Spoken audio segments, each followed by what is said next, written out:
Joe Rogan warns the red wave is coming, and it's going to be like the elevator doors opening up in The Shining. Polling is ridiculously good for Republicans right now, and it's only getting better. But the real big news is not just the comments made by podcast king Joe Rogan. It is that the diesel supply in this country is getting dangerously low. And one supplier is warning we may see shortages on the East Coast, with some cities completely running out. So I made sure that our truck that we use for hauling the mobile studio was filled with diesel in the event we need to move it. But things are getting pretty bad. Small businesses are struggling. Under the Democratic leadership, they've got Congress, they've got the executive branch. Things have only gotten worse. And when you look at the economic data, you can see it happens right around the time that Joe Biden enters office, signing off on tons of executive orders. And then sure enough, things start getting worse. But how about that Inflation Reduction Act? Where's that at? That was supposed to bring costs down. And they can go out on Twitter and they can go in media and claim all day and night that it's working, but it's not. And people are starting to feel it. In this clip from Joe Rogan, Bridget Fetterman mentions that one of her boomer liberal, family or friends, I'm not sure, I'll play the clip, announces that they're voting for DeSantis. And she's like, how did you lose these people? Joe Rogan says they're making Republicans. If I was a conspiratorial person, I would actually believe that the Democrats' true goal is to make more people vote Republican, and that the Democrats are the real fascists trying to make everybody march in lockstep behind a right-wing government. But the reality is the Democrats are authoritarian. Their policies are failing. Diesel is we're hitting shortages. Gas prices are going back up.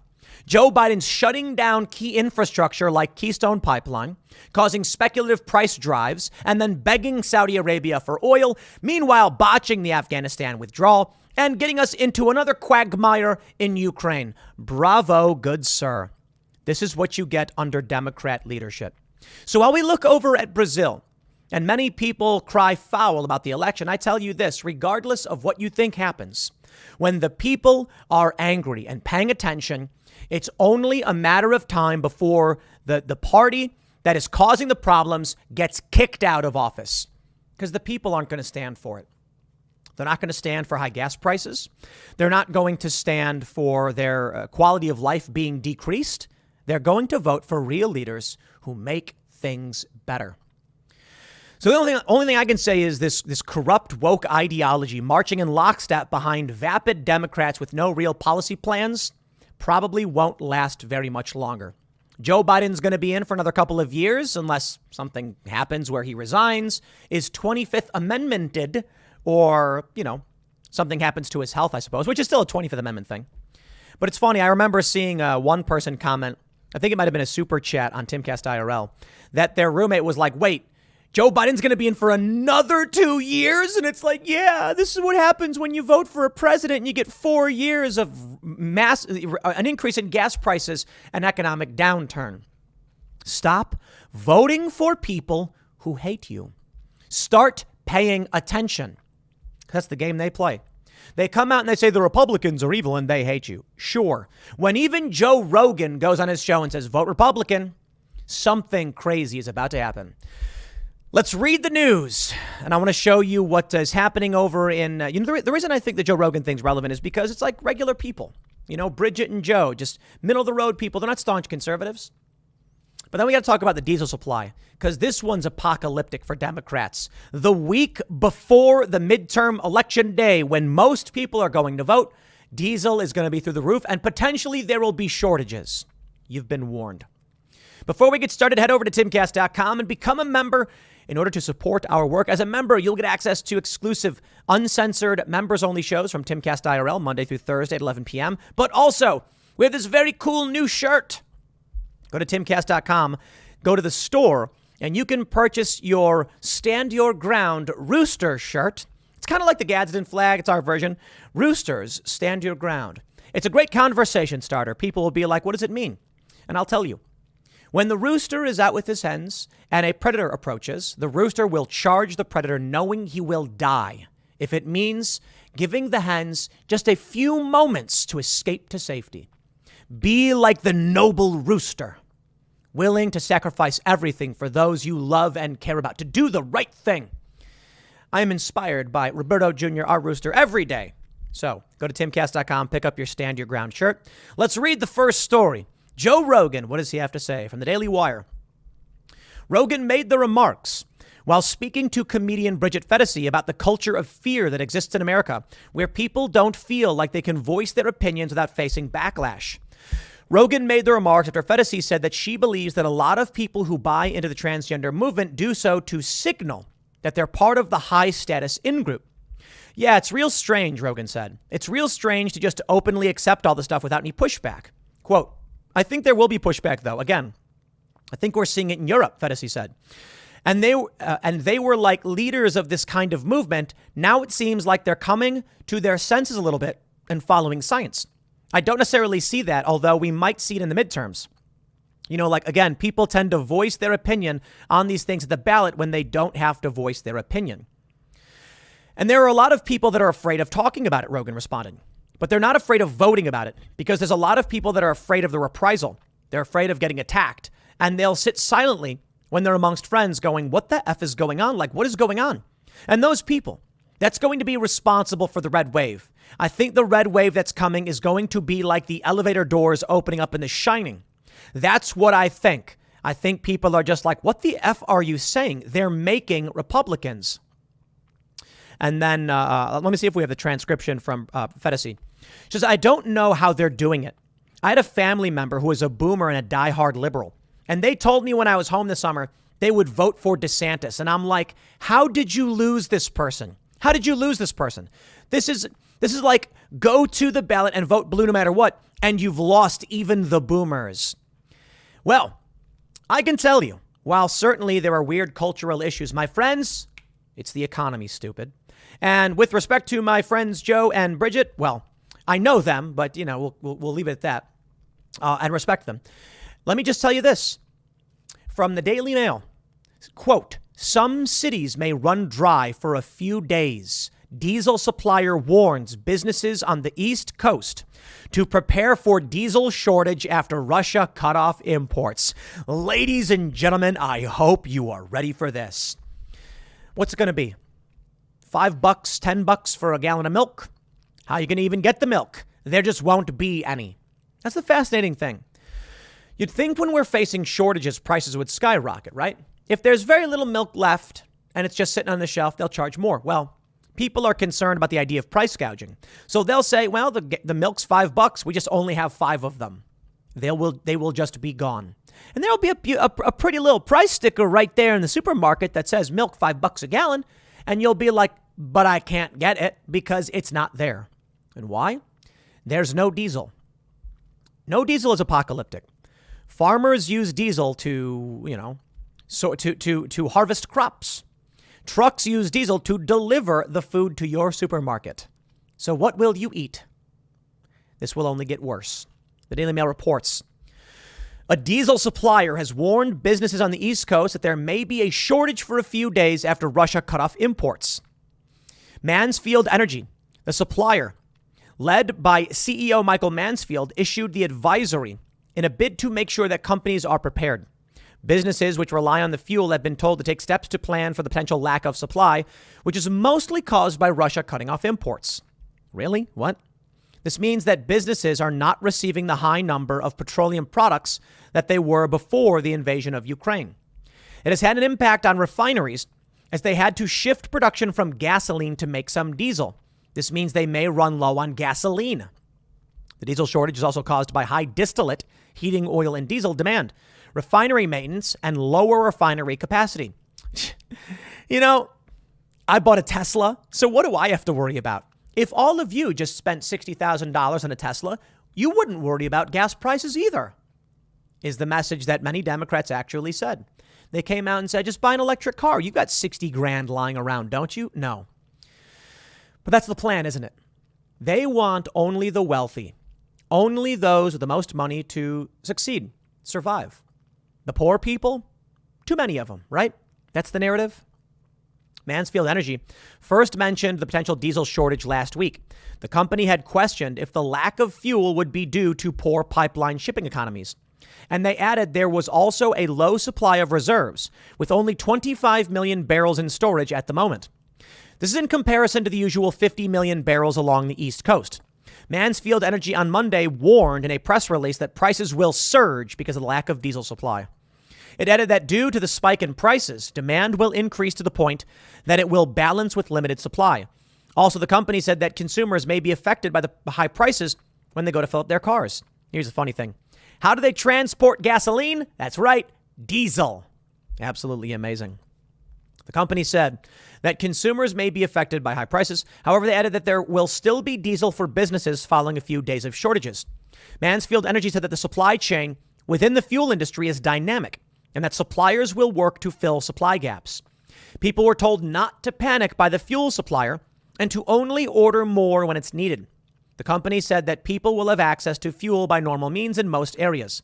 In cases where there is not a large storage tank on site, the fleet may be out of commission if the fuel supplier runs out of fuel. You heard that. Companies can protect their fuel supplies and lower their risk of being out of commission by issuing emergency fleet cards. These give access to fuel in a trackable way. They can also use a small tank for emergency fuel. Mansfield Energy reassured consumers that fuel stations will mostly find supply and stay running. It added that for this reason, it is unlikely fuel stations will have bags over pumps, and the ongoing main impact is likely to be higher prices for customers.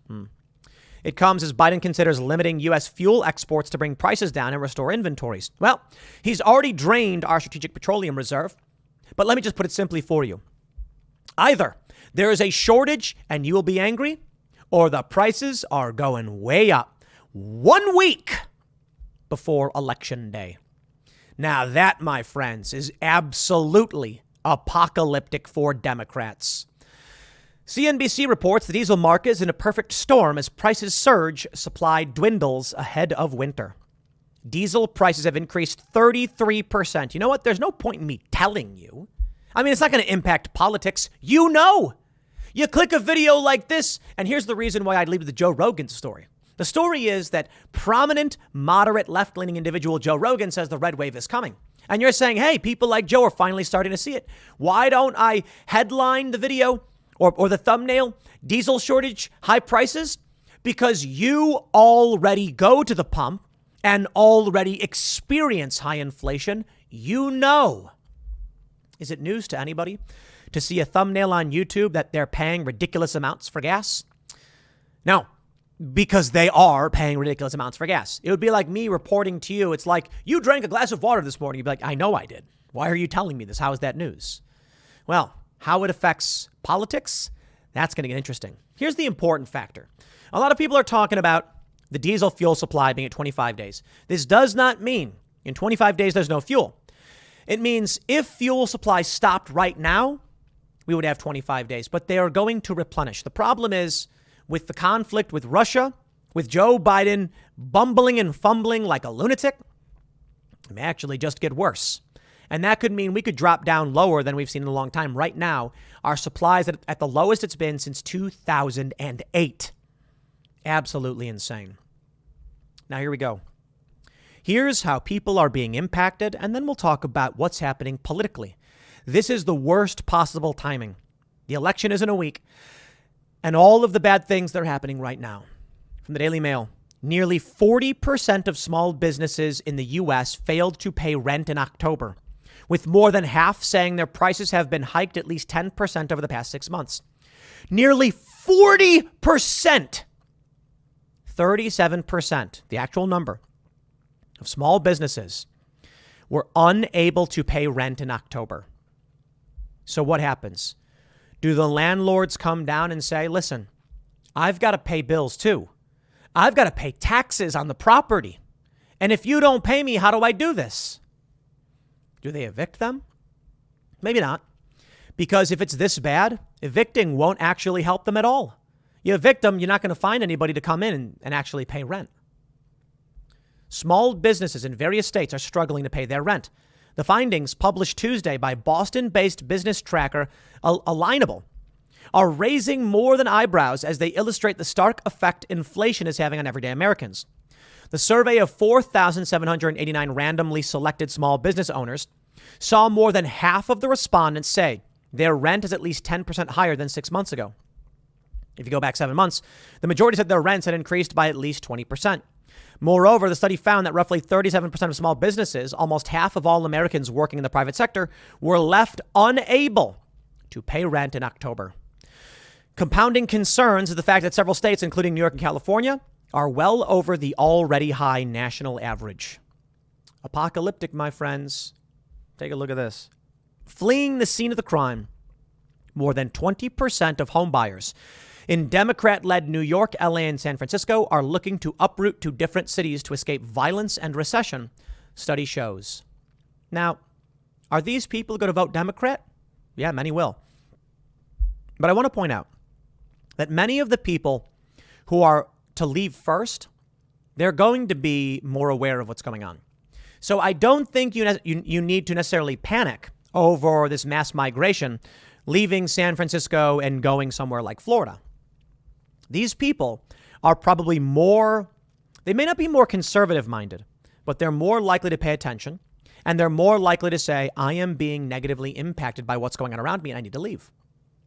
The problem is there will be a lot of Democrat voters who are like, I don't know why it's gotten so bad here. Better move to Florida and vote for Democrats. I don't think that will be the majority, though. So this just means these areas, these major cities will become bluer. Isn't that funny?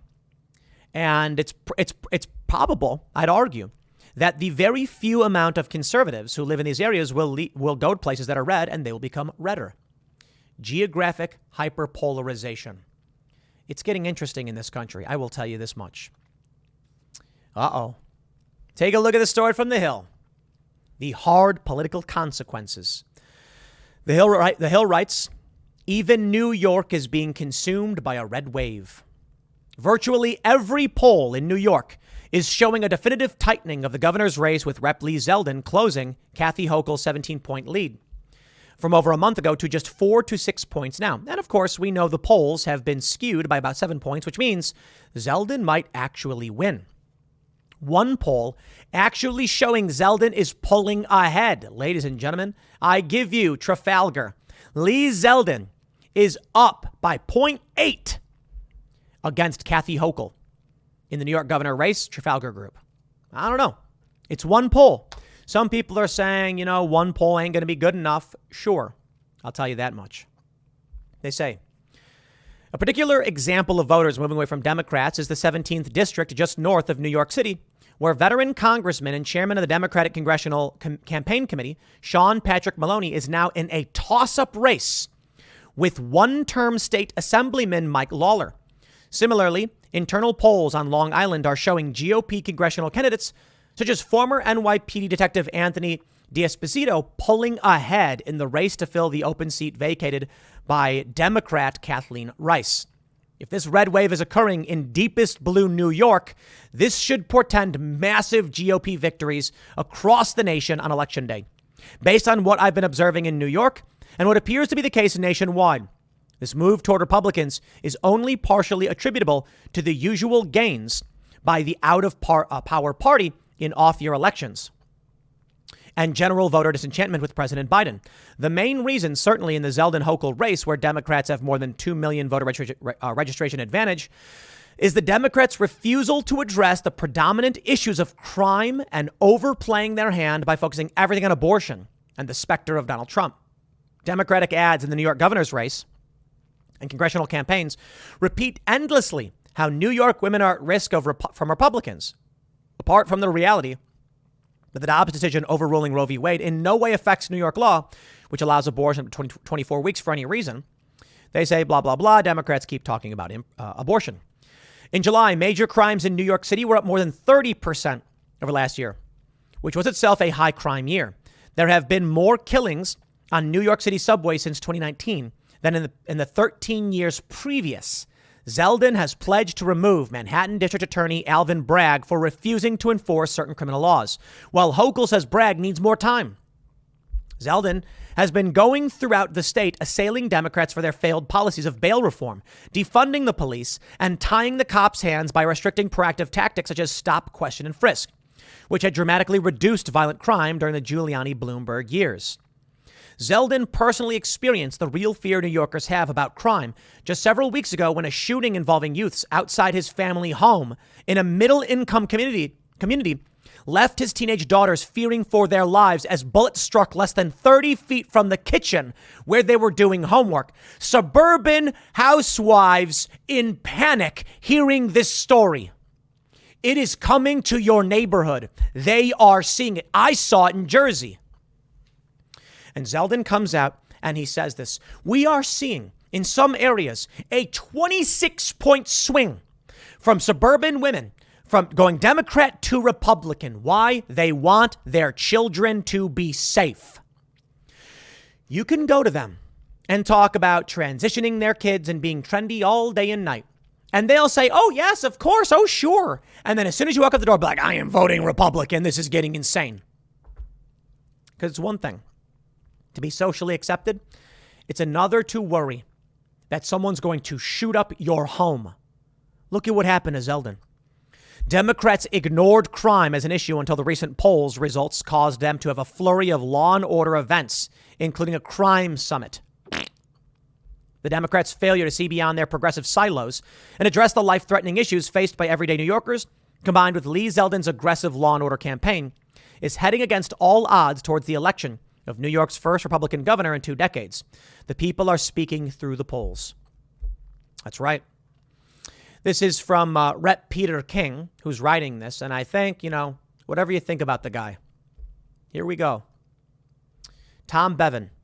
The GOP has seen a shift in its favor among several voter groups, including Latino voters and women, and particularly white suburban women. That group, which the pollster says make up 20% of the electorate, shifted 26 points away from Democrats since the Journal's August poll and now favors the GOP by 15 points. What?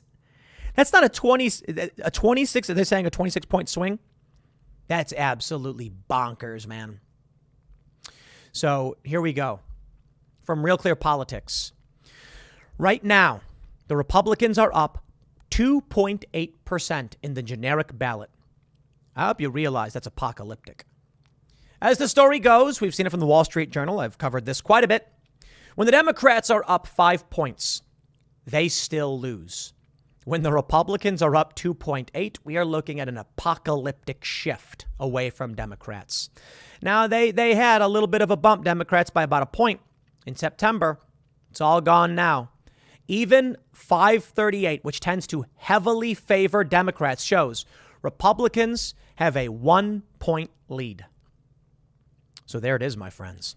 Not only that, but let me spell apocalyptic out for you even more so. In a shocking story from the Post-Millennial, breaking, Libertarian candidate in Arizona drops out and endorses Blake Masters. This is another major boost of momentum as we consolidate our support, Masters told the New York Times. The Libertarian has dropped out and endorsed Blake Masters. That might put him over the edge.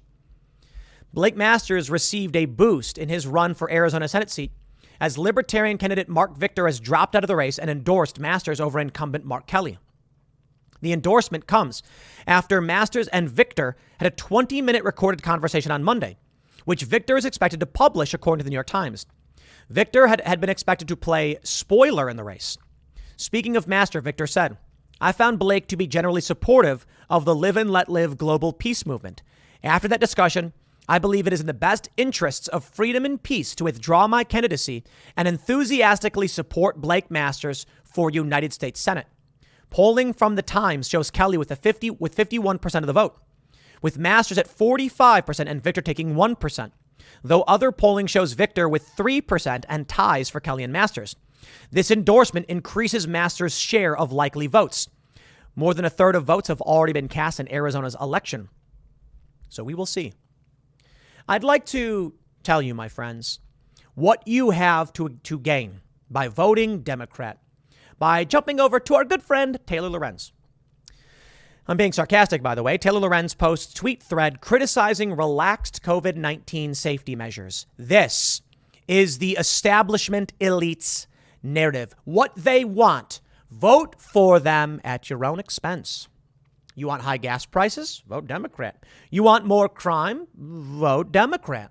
You want mask mandates, vax mandates, and lockdowns? Do you want your kids put in plastic bubbles? Vote Democrat. I don't think the Republicans have a whole lot to offer, to be completely honest. There's a handful of good ones, but at the very least, it ain't this.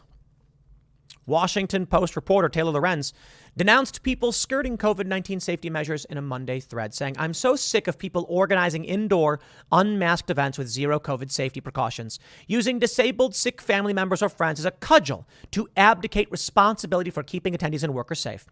If my family member did this, I'd be livid. Now, of course, Taylor is not, she's not a politician. She is but a humble establishment shill. And that's what you need to understand. This is what they advocate for. This is the policy they want for you. This is what the media is telling people to vote for. And the Democrats march in lockstep. The projections are here, my friends. And it's looking very, very good for Republicans.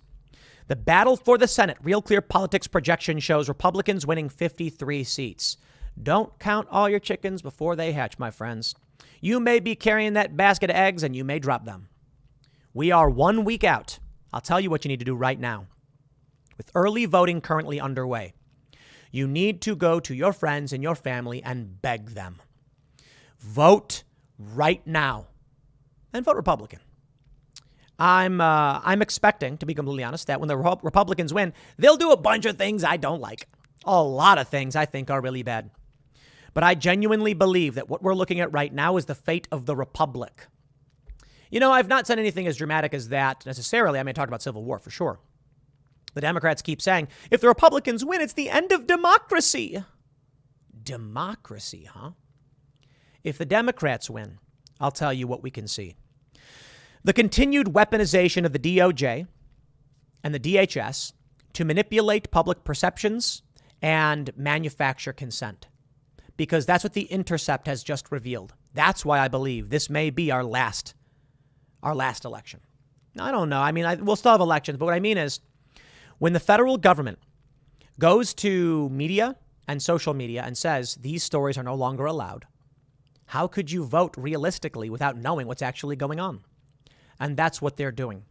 The Intercept revealed the scope and the scale to which we are currently experiencing this, and it's quite terrifying. The DHS, the federal government, was having regular meetings with executives at big tech companies like Twitter, discussing what they wanted censored. Facebook and Twitter created portals for the government to go in and flag posts they wanted removed, in direct violation of the Constitution. Overtly illegal.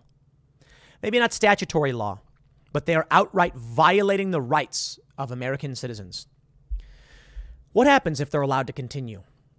If they are allowed to continue, you won't ever actually see any pressing stories. When Hunter Biden engages in malfeasance, story won't actually make it to the press. You'll try to share it on Twitter and you'll get banned. And you will only be able to hear what they say you're allowed to hear. And that's the way it's been for the past couple of years. Now, they don't have absolute control, but they have a substantial amount. It's not just about gas prices. It's not just about trans kids. It's not just about crime. It's not just about the culture war in general. You may say, Tim, I don't care about any of this. So be it. So I can only tell you this. I wouldn't argue that you go to your neighbors and your friends and family and try and tell them about the DHS leaks. They're not going to understand. Simply tell them about the diesel shortage. It's not partisan. Show them the story. Google it, diesel shortage, and say, look at this. Did you see this from CNBC? We're running out of gas. Oh, no. They're saying gas prices are going to go up. Oh, I really wish we were producing more gas here in the United States. Then we wouldn't have to worry about this. It's that Joe Biden. He's the one who shut down Keystone, which is going to bring oil from Canada throughout the U.S. And, you know, a lot of people point out, yeah, but it was going to the Gulf for export. Sure. The point is, when the U.S. is involved in the transport and production of fuel, the assumption is we will have the fuel needed to meet demand. But Joe Biden shut it down and banned fracking in certain areas. He's been very hostile to the oil industry. I'm not the biggest fan of the oil industry, by the way. And he's threatening a windfall tax. Here's the most important thing y'all need to understand. Google this one. Joe Biden wants to tax oil companies. What do you think will happen if he puts a windfall tax on oil profits? Do you think that will make gas cheaper or more expensive? Certainly, I can complain about record profits, but here's what you need to understand. They're saying the oil companies are making record profits. You do a Google search, and what does the story say? Oil profits were 4 times higher last year than they were the year prior. And you go, what? 4 times higher? They are making too much money.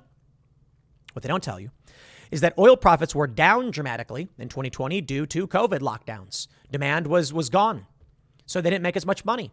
So, of course, the next year they made massive. And then they say, but how come they have record profits this year? My question is this. With inflation being absolutely psychotic, is it that they have record profits, or is it that inflation has increased the cost and their profits are the same when you adjust for inflation? I don't know. I don't know. It may be that they really do have record profits. I don't think it's good when we're all paying gas prices this high, for sure. But if the solution is what Joe Biden's proposing, he's only going to make everything worse. Now, I don't think we should allow oil cartels or whatever to dictate what we get to do. But Joe Biden has been fighting them. He's been curtailing supply, hindering exploration, and begging the Saudis for oil. Simply put, talk to your neighbors about crime. Talk to your neighbors about gas prices. That's all you got to do. Show them a story. Did you hear about the story of the young girls in their home and the bullets were flying in their house? This is insane. What's happening in this country? That's what you need to talk about, because that's a real issue that really affects people in a terrifying way. And then you can talk about gas and say, look, man, let me level with you guys. We've got to change this. We cannot go on this way. I'll leave it there. Next segment's coming up at 8 p.m. tonight over at youtube.com/TimcastIRL. Thanks for hanging out, and I'll see you all then.